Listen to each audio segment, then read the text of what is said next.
Masih banyak yang upah buruh itu masih sedikit di bawah 2 juta, yang 1,5 juta, 1,700,000. Padahal UMK sekarang sudah 3 juta sekian, 3,6 juta. Tetapi apakah ini sudah menjadi perhatian dari pemerintah? Itu yang belum. Jadi apakah ini bagian dari kemiskinan? Kami bilang iya. Masyarakat ini tadi butuh bantuan, menangis dia lapar, menangis dia sakit untuk berobat.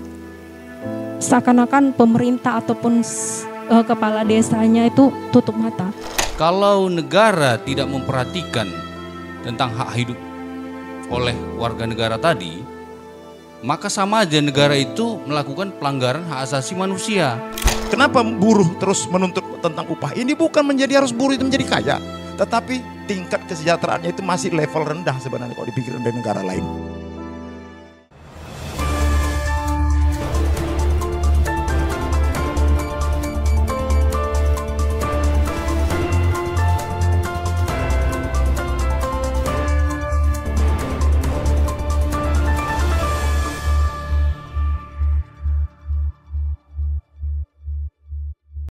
Nah, baik pemirsa delegasi, kita telah hadir di studio kita, calon legislatif untuk DPR RI Sumut 1 maupun dari tingkat provinsi. Pada saat hari ini kita akan coba bincang-bincang sudut pandang para caleg terhadap faktor kemiskinan untuk peningkatan perekonomian masyarakat. Kita akan coba mengupas lebih jauh dari sudut pandang mereka. Baik, kita mulai dari Pak Parulian Sinaga.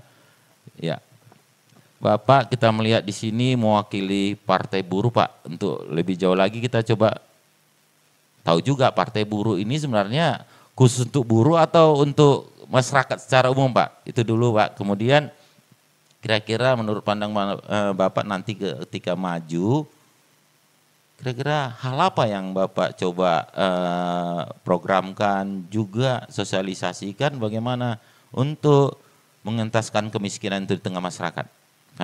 Terima kasih. Perlu saya berjelaskan dulu, Partai Buruh.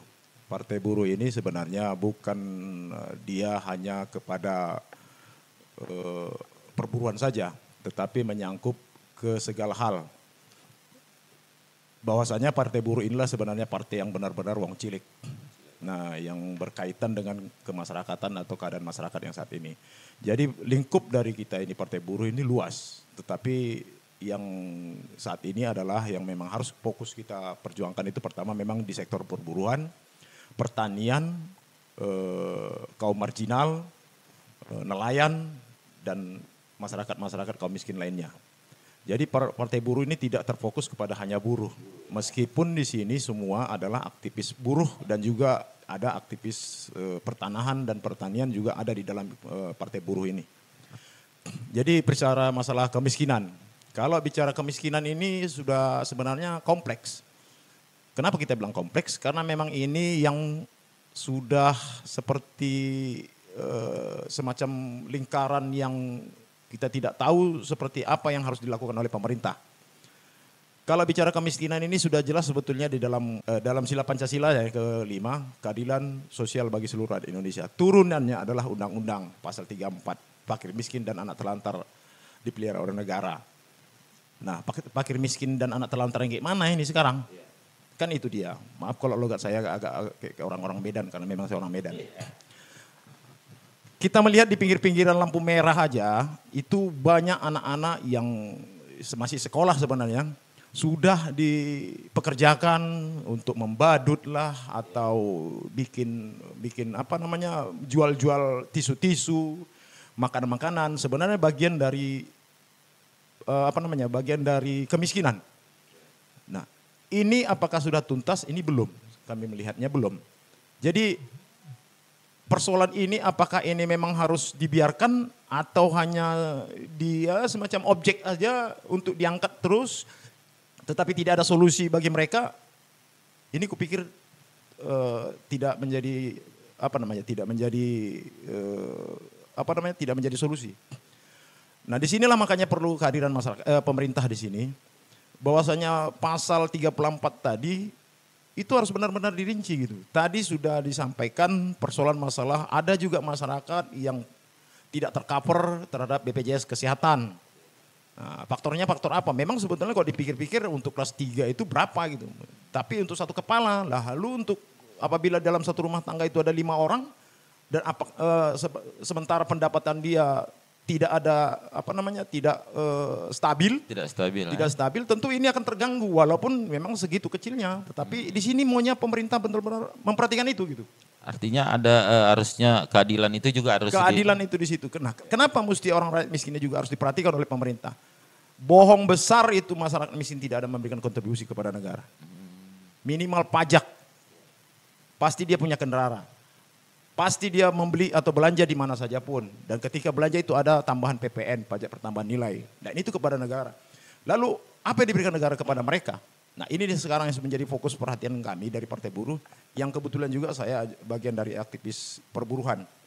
Nah ini kita perhatikan bahwasanya bukan hanya masyarakat miskin juga, ada juga perburuhan di sektor perburuhan juga yang masih di bawah ketentuan upahnya, yang tergolong ya miskin juga gitu.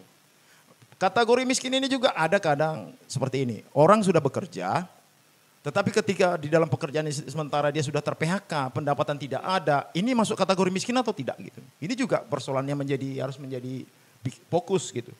Karena setelah itu dia kan harus membiayai hidup dia. Nah, ini kan continue. Dan ini harus menjadi konsen pemerintah juga seperti apa menutupi itu gitu. Jadi di depan mata kita juga ada kadang di sektor pertanian atau pertanahan kita melihat banyak tanah-tanah ex HGU PTP itu sekarang sudah dialihkan atau diperjualbelikan kepada pengusaha-pengusaha perumahan, pengembang. Nah, untuk kenapa pemerintah lupa bahwasanya masyarakat yang miskin juga tidak bisa diberi bantuan untuk masalah tanah tadi.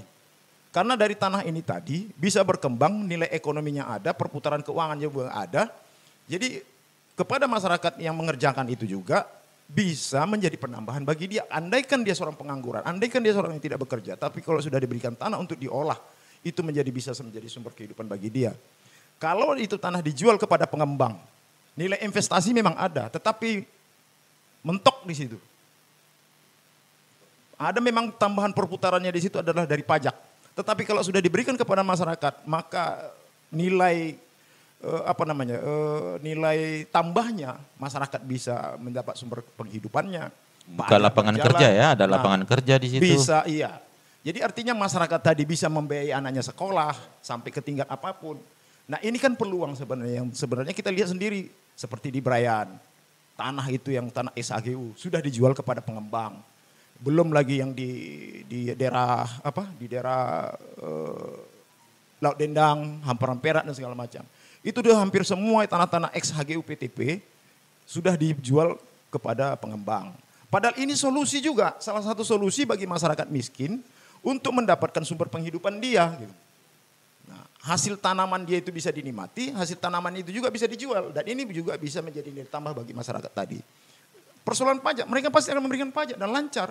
Dan seperti menjadi kepesertaan menjadi BPJSK atau apakah bisa menjadi solusi atau bagaimana dia bisa mencari jalan keluarnya untuk menutupi biaya-biaya hidup dia, begitu kira-kira Bang. Baik, luar biasa kita mendengar dari pemaparan Pak Parulian Sinaga, seorang aktivis, juga dia seorang advokat, termasuk dia seorang penggiat ojol, KOSU, Kesatuan Ojol Sumut. Baik, kita akan beralih ke Ibu yang cantik ini, di tengah-tengah kita telah hadir Ibu Depi Armita.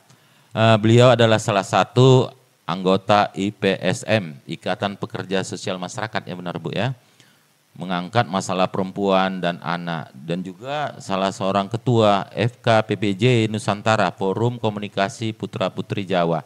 Boleh Bu, pandangan Ibu ketika nantinya Ibu seorang calon legislatif, hal apa saja yang Ibu sosialisasikan untuk memperkenalkan Ibu, dan juga program yang tadi kita kaitkan terhadap peningkatan kesejahteraan untuk mengentaskan kemiskinan. Silakan. Baik, terima kasih. Awal mula ya, saya terjun ke sosialisasi itu terinspirasi dari seorang ibu. Seorang ibu yang berjuang membesarkan anaknya sendiri sampai dia sukses. Habis itu saya tertarik gitu. Ibu ini seorang ibu yang kuat, bisa membesarkan anaknya sampai dia menjadi terkenal. Terus saya disuruh ibu itu, ayo ikut kita, bantu orang miskin tadi, bantu orang susah tadi. Saya terjun terus ke desa-desa, kemanapun itu gitu, saya lihat kok kasihan gitu, miris gitu ya Pak ya. Sampai ada yang bilang, ayo Bu ikut salah satu organisasi biar kita memperkuat nih jaringan-jaringan untuk membantu masyarakat miskin desa, miskin kota. Oke baiklah saya ikut, terus saya terus jalanin. Sampai akhirnya ada seseorang bilang, Bu kenapa nggak mau ikut partai saja? Oh maaf saya nggak ngerti tentang politik. Tapi karena dia bilang ini adalah partai buruh, tersentuh hati saya. Kenapa nggak saya coba? Karena gini, kenapa saya suka di partai buruh? Karena saya sudah terjun sosialisasi itu. Sepertinya rakyat ini butuh parlemen, butuh dukungan, butuh orang yang betul-betul melindungi rakyat. Apa salahnya saya nih? Baik saya coba. Setelah saya telusurin semuanya dari pabrik, dari sawah-sawah ya Pak ya, terus dari mana selama dengan rekan-rekan kami lah. Jadi niat saya makin memperkuat. Harus ada salah satu parlemen yang benar-benar itu di atas mewakili rakyat, karena selama ini rakyat kalau mengadu ya macam kesehatan, sekolah, terus ibu-ibu yang memang butuh bantuan itu disepelekan gitu Pak. Ah siapa kamu gitu. Tapi kalau benar ada saya dengar kalau UUD, nah itu baru dipercepat. Siapa kamu, siapa saya gitu, itu belakangan gitu. Jadi terinspirasi saya harus gitu memperbaikin pola pikir masyarakat ini tadi. Dan saya mohon yang di atas itu juga, yuk nengok wong cilik ini di bawah gimana.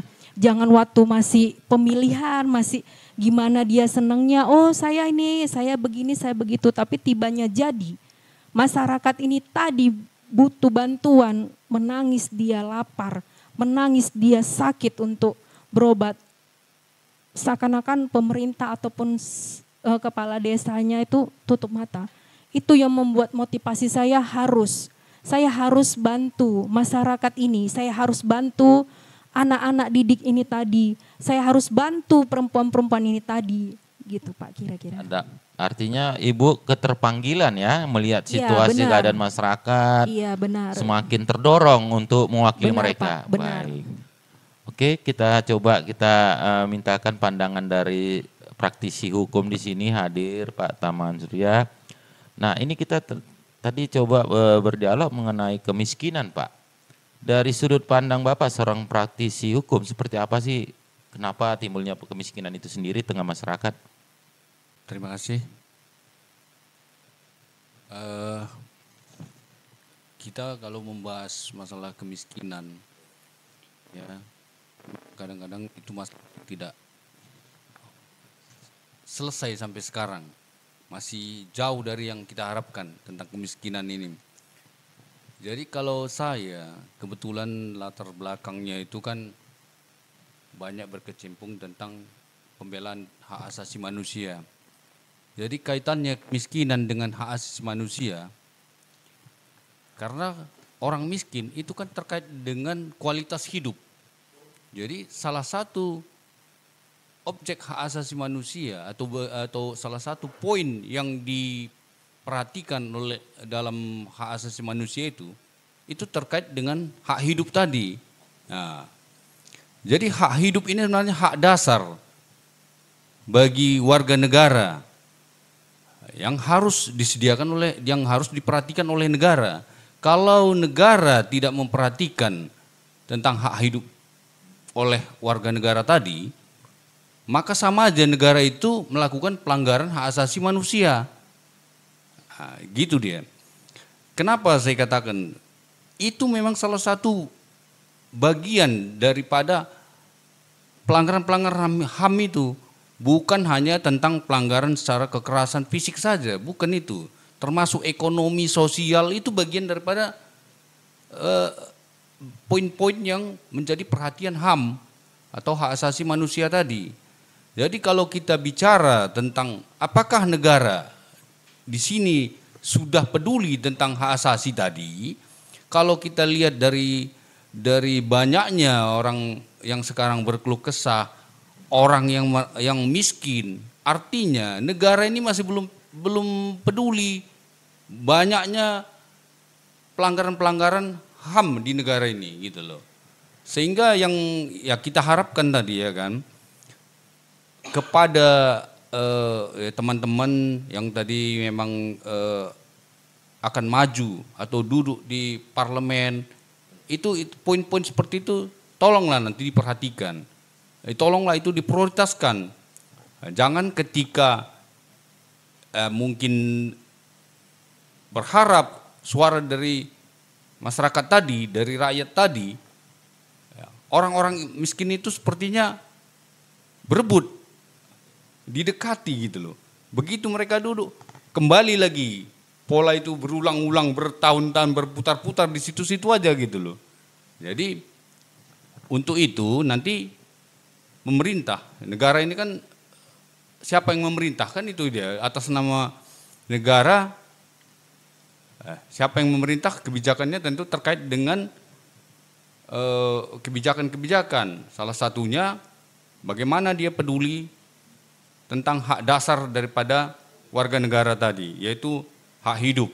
Dalam hal ini kaitannya dengan kesejahteraan.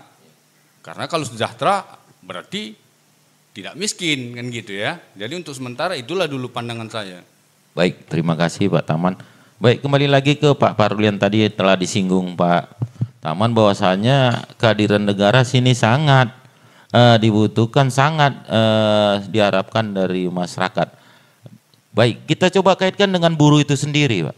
Artinya apakah kaum buruh juga telah merasakan kehadiran negara di sini untuk kesejahteraan mereka, di mana kita tahu beberapa kali ada aksi demonstrasi menuntut bahwasanya mereka butuh kesejahteraan. Apakah ini juga tadi berkaitan kurang kehadiran negara di sini terhadap apa yang menjadi kebutuhan maupun apa yang menjadi suatu yang keinginan dari buruh itu sendiri, seperti apa Pak? Ya, baik.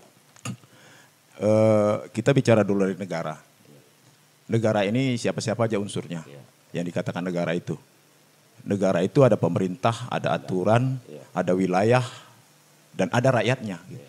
Jadi rakyat ini adalah termasuk bagian dari unsur negara. Siapa yang memperhatikan itu? Ya jelas pemerintah. Karena dia yang sudah didaulat, dipilih untuk memimpin dan melayani masyarakat dari rakyat tadi yang bagian dari unsur negara. Tetapi kategori kemiskinan, rakyat yang miskin atau rakyat yang miskin tadi, dalam kategori pelayanan terhadap negara, di sinilah yang saya sangat sepakat dengan Pak Uba, sahabat orang miskin, itu yang terpinggirkan. Di situ dia. Jadi persoalan kaitannya buruh terhadap kemiskinan ini masih ada gitu. Kenapa buruh sering ada aksi-aksi unjuk rasa dan segala macam? Itu bukan bagian dari menuntut supaya kaya, tidak. Tapi itu tuntutan normatif yang bersifat kesejahteraan. Jadi tanggung jawab negara ini untuk mensejahterakan rakyatnya itu wajib. Nah, ada jeritan buruh, ada jeritan masyarakat yang lain untuk menuntut supaya adanya perhatian negara terhadap kesejahteraan buruh itu memang murni, bukan dari ada unsur-unsur lain gitu dari buruh. Yang berkenaan saat ini, apakah negara sudah memperhatikan buruh dalam regulasi-regulasi? Iya, seolah-olah.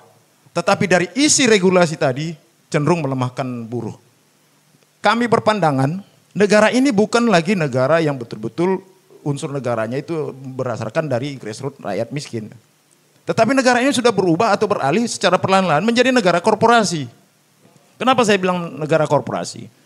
Karena setiap regulasi-regulasi yang dibuat, yang diatur di legislatif, DPR RI pusat dan pemerintah di situ, muatan-muatannya adalah bagaimana melindungi investor, investasi dan pemodal-pemodal lain. termasuk pemodal-pemodal dalam negeri. Lalu bagaimana dampak dari perlindungan terhadap investasi tadi terhadap rakyatnya? Ini yang kurang diperhatikan. Sampai menjerit Pak Uba itu persoalan masyarakat miskin ini harus didaftarkan ke BPJS Kesehatan itu wajib, itu harus menjadi bagian dari perjuangan yang harus kami lakukan di Partai Buruh. Nah, jadi apakah kehadiran negara terhadap buruh ada? Ada, tetapi jangan sampai seolah-olah memperhatikan tapi tidak. Banyak buruh-buruh itu juga yang sampai saat ini sudah ditetapkan setiap tahunnya tentang upah. Masih banyak buruh-buruh juga yang tidak sesuai dengan ketetapan upah minimum kota. UMK kota dan UMK kabupaten maupun UMP. Lalu di mana pemerintah sudah menetapkan di situ ada Dinas Tenaga Kerja di bidang pengawasan untuk memantau itu. Tetapi apakah mereka sudah jemput bola? Tidak. Kecuali kalau buruhnya yang menjerit baru mereka tahu ada masalah. Nah, di sini yang menjadi persoalan. Jadi pelayanan negara ini ada ketika orang sudah ribut gitu. Jadi negara di mana sebenarnya tanggung jawabnya dalam bentuk pelayanannya? Sebenarnya dalam melayani ini bukan ketika orang datang. Tadi ada yang sudah menjerit juga masyarakat ketika mengurus data kependudukan saja sudah datang bolak-balik, tetapi para pemerintah juga memulangkan dia dan segala macam. Seharusnya pemerintah itu bertanggung jawab menjadi menjemput, itulah bukti pelayanan. Untuk itu mereka digaji. Dari mana gaji mereka itu? Justru dari rakyat sendiri. Nah, dari mana rakyat memberikan pendapatan gaji mereka? Tentu dari pajak-pajak, dari hasil yang dikerjakan oleh masyarakat. Jadi jangan hanya di balik meja, tetap harus jemput bola. Begitu juga di dinas-dinas pemerintahan seperti yang mengawasi tentang perburuhan. Tetapi ketika kalau mereka datang dan kami sudah survei, bukan survei saja, tapi mengadvokasi buruh-buruh. Masih banyak yang upah buruh itu masih di bawah 2 juta, yang 1,5 juta, 1,700,000. Padahal UMK sekarang sudah 3 juta sekian, 3,600,000. Tetapi apakah ini sudah menjadi perhatian dari pemerintah? Itu yang belum. Jadi apakah ini bagian dari kemiskinan? Kami bilang iya. Apalagi sekarang penetapan upah saja pun tidak lagi berdasarkan hasil survei. Tetapi sudah ada pengaturan dari PP 51 yang ditetapkan oleh pemerintah. Nilai inflasi itu sudah ditetapkan oleh pemerintah sendiri dan tidak perlu ada survei. Objektivitasnya di mana? Gitu. Nah, jadi supaya kenapa buruh terus menuntut tentang upah? Ini bukan menjadi harus buruh itu menjadi kaya, tetapi tingkat kesejahteraannya itu masih level rendah sebenarnya kalau dipikirkan dari negara lain. Jadi itulah yang kami pikirkan, makanya kami dari Partai Buruh memperhatikan ini, bukan hanya di sektor buruh. Di sektor pertanahan juga kami lihat begitu, di sektor pertanian juga seperti itu. Banyak masyarakat yang terpaksa harus menjual tanahnya karena tidak mampu untuk membeli pupuk. Tidak mampu untuk merawat tanaman-tanamannya tadi gitu. Nah, apakah negara Indonesia ini akan berangsur-angsur menjadi negara seperti yang selama ini dipertahankan sebagai negara agraris? Kalau sudah seperti ini dibiarkan, maka negara ini bukan lagi negara agraris. Akhirnya di setiap tanah-tanah yang kosong tadi berdirilah industri-industri, dan selanjutnya maka negara kita ini akan selalu mengimpor hasil pertanian untuk dikonsumsi masyarakat. Nah, maka pemerintah harus hadir di sini, mensuplai atau bagaimana menyediakan pupuk itu secara baik kepada masyarakat yang bisa mampu untuk diolah mereka dalam pertaniannya. Karena ini juga menjadi sumber kehidupan masyarakat Indonesia. Nah, itu juga menjadi concern kami. Belum lagi persoalan masalah hak-hak yang lain, perempuan, masalah perlindungan perempuan dan segala macam. Karena Partai Buruh ini hadir ke tengah masyarakat sebenarnya sudah ada. Jadi prinsip dari Partai Buruh adalah kesejahteraan atau welfare state. Inilah yang sudah dicetuskan oleh tokoh buruh almarhum Muchtar Papahan. Dan kami berkewajiban untuk meneruskannya. Jadi maka Partai Buruh ini tidak terlepas dari masyarakat Wong Cilik. Jadi kalau Partai Buruh dibilang partai khusus buruh, tidak. Tapi Partai Buruh benar-benar Partai Wong Cilik, bukan Partai Wong Licik. Nah, gitu. Baik, terima kasih Pak Parulian.